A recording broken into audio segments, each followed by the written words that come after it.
Well, as you can see, I'm a chef. I'm not much of a public speaker, so you'll see that there's notes on the stage with me, and it'll become quite clear why.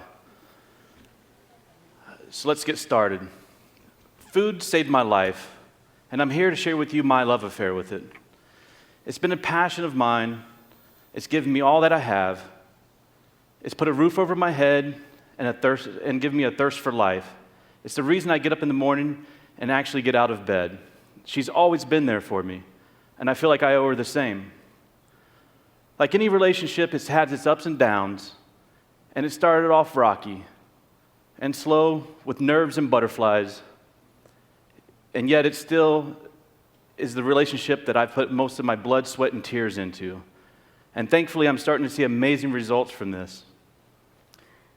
Even while I was getting ready to write this speech, I got new feelings and new ideas. It's made me slow down for a second and realize how truly passionate I am about something that is so simple.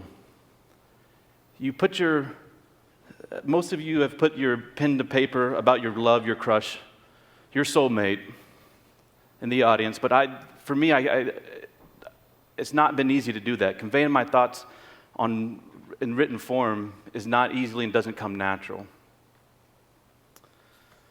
I was diagnosed with severe dyslexia and ADD when I was young.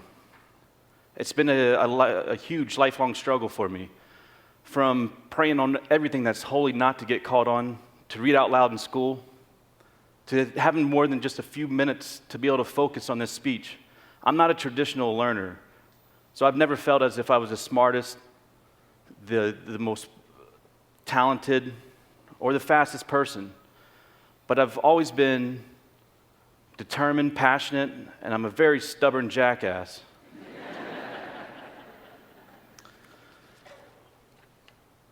Those characteristics, both good and bad, is what pushed me to take the challenges, that negativity, and use them to my advantage. Maybe I'm a chef today because cookbooks have the least amount of words in them and the most amount of pictures. Maybe the ADD allows me, my creative juices, to work differently than the norm. And I wasn't very accepting of this for a very long time. I'm finally okay with that. I'm very okay with that. Many of you have what I consider a luxury, and that's to be able to focus on one thing at a time. I've never been fortunate in that department. If you take a vegetable, for example, such as butternut squash, I'm sure most of you think butternut squash soup. I love that shit. It's delicious.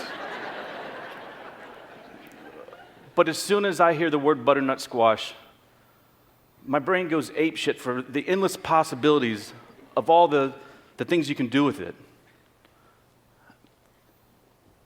It can be roasted, juiced, powdered. It can be blanched. It can be sous vide. It can be ribboned. It can be gelled. You can make it into ice cream. My thoughts go into overdrive, and that's without any illegal substances.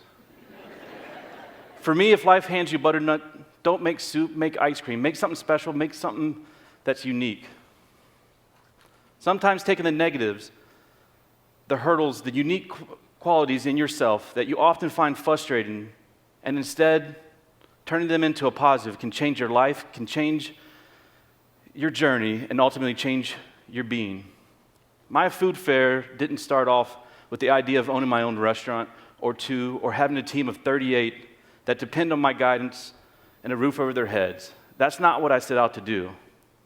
It just happened. I got into this business for a quick buck and good times, and I had a lot of them. But in an instant, things changed. I fell in love with this industry because of food. I started off at the bottom, and to be honest with you, I hated it. And I'm pretty sure that I've worked every position one can in this industry. I was a server, I was a bartender, and I was awful at those. I mean, it was terrible. I'm pretty sure I've been fired from every single job that I've had almost, or pretty damn close. And quite frankly, those jobs really sucked. And to be honest with you, sometimes people suck as well. And I'll leave it at that.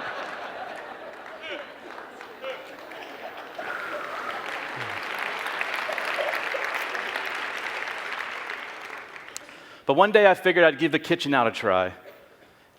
Maybe it would be different, who knows? It couldn't get any worse. From the moment I started, it felt good. It felt right. Don't get me wrong, I didn't know shit, and I wasn't good at it. But it felt like a decent fit. It felt like a great first date.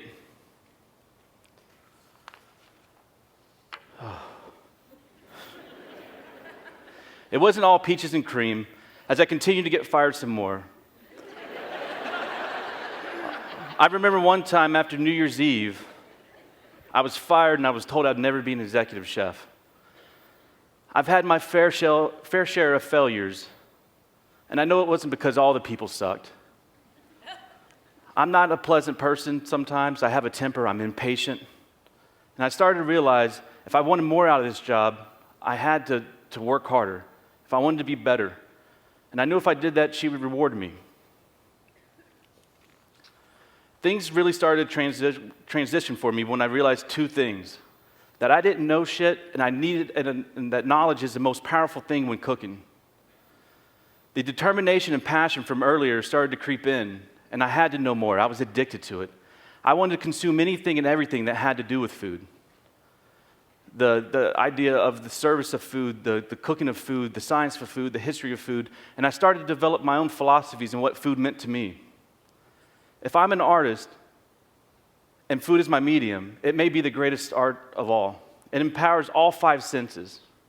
That beautiful smell of roasted chicken, that amazing feeling of crushing tomatoes between your fingers, the sizzling sound of fish hitting a pan. When dishes come out to the table and you're not sure whether to eat them or frame them, to the first time you've tasted fresh truffles, just see what all the hype is about. And the best part of it all is that you work all day, sometimes days, for something that's going to be consumed in a matter of minutes or even seconds. And the whole time you're looking at the guest and you're hoping for a smile or some sort of satisfaction, because it's the reason that we do it all. When I opened Veritas, we knew we wanted to be something different. We wanted to create food that pushed the envelope. We wanted to ask the question of why not and why can't we? Why does ice cream always have to be sweet? Why does bacon have to be pork? Why not vegetable bacon? Why do we only usually smoke meats? Why not flour? Why not cream, butter, water? Fuck it, let's just smoke everything.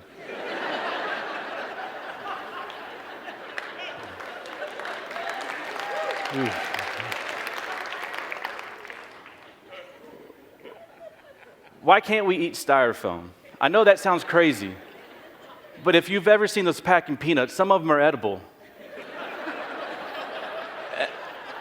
And I figured, why can't we make that great? I've eaten them, and they aren't good. But what if I told you I've made delicious styrofoam? I promise you I have. At Veritas, we care about the first bite, the last bite, and every bite in between. We wanted to make food that made us happy. We wanted it to be fun. We wanted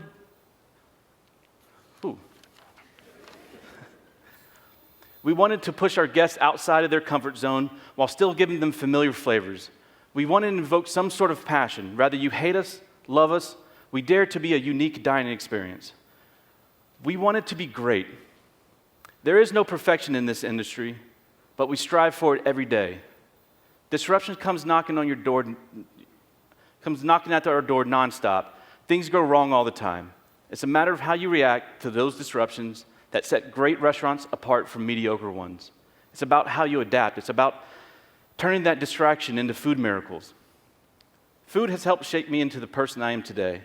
I've had the pleasure of being a student, a teacher, and a mentor. And I truly believe my love, food, has the incredible power to bring together, to comfort, to mend relationships, and spark debates, to heal. I believe we all have this kind of passion inside of us, regardless of your circumstances. One of my favorite quotes is, "Find what you love and let it kill you." I have followed this advice my entire life and have found that you can be defined and deflated by the challenging things in your lives, or you can manipulate those demons to be great. So my challenge to you is go find your passion.